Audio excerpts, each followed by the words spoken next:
Thomas Alva Edison ఏమైందంటే ఒకసారి ఆయన ఇంట్లో ఉన్న పాత వస్తువులు తీస్తున్నారంట. తీస్తుంటే ఆయనకి ఒక డెస్క్ కనిపించింది. ఆ డెస్క్లోంచి ఒక మడత పెట్టిన ఒక పేపర్ ఒకటి కనిపించింది.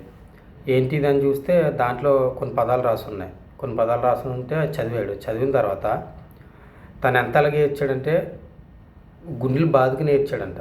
గుండెలు బాదుకుని ఏడ్చి చాలా గట్టిగా ఏడ్చి ఆ వయసులో కూడా గట్టిగా ఇచ్చి పాత రోజుల్లో సార్ జ్ఞాపకం చేసుకున్నాడంట. అసలు ఏం జరిగిందంటే అతను స్కూలింగ్ టైంలో వాళ్ళ టీచరు ఒకరోజు స్కూల్ పూర్తి అవ్వకుండానే మధ్యలోనే ఒక లెటర్ రాసిచ్చి ఇది మీ అమ్మకి చూపించి ఇంకెవరికి చూపించుకో అని ఒక లెటర్ ఇచ్చిందంట.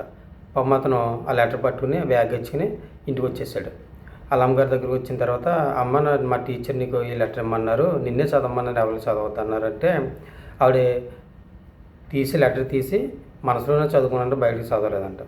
చదువుకున్న తర్వాత ఆవిడ కళ్ళు చెమర్చాయంట. ఏంటమ్మా ఏమైంది అని అంటే ఏం లేదురా, నీకు చదివి చెప్పే అంత మేధావులు అక్కడ ఎవరో లేరంట, నీ మెదడు చాలా పెద్దదంట, నీకు అక్కడ చదువు చెప్పలేరంట, వాళ్ళకి సరిపోదంట చెప్పడానికి వాళ్ళ ఎడ్యుకేషను, కాబట్టి నన్నే చెప్పమన్నారా అని అంటే అతను నిజమే అనుకుని ఆ వయసులో చాలా ఆనందపడ్డాడంట.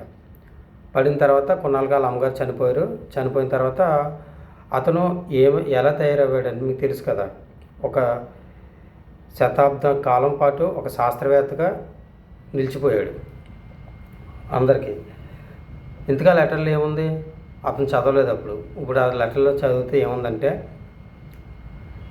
మీ అబ్బాయి చదువుకు పనికిరాడు, మీ అబ్బాయికి చదువు మేము చెప్పలేము, అతని మెదడు చాలా స్లోగా ఉంది, దేన్ని సరిగ్గా క్యాచ్ చేయలేకపోతుంది, కాబట్టి మీరు ఏదైనా పనిలో పెట్టుకోవడం వల్ల యూజ్ అవుతుంది తప్ప ఇలాగా చదువు అని మీరు నిర్లక్ష్యం చేస్తే అతను దేనికి పనికి రాకుండా పోతాడు, దేంట్లో విజయం సాధించలేడు అని దాంట్లో రాసిందంట. ఇది అప్పుడు జరిగింది అతని జీవితంలో ఒక సంఘటన. ఇలా జరిగింది థామస్ ఆల్వా ఎడిసన్లో.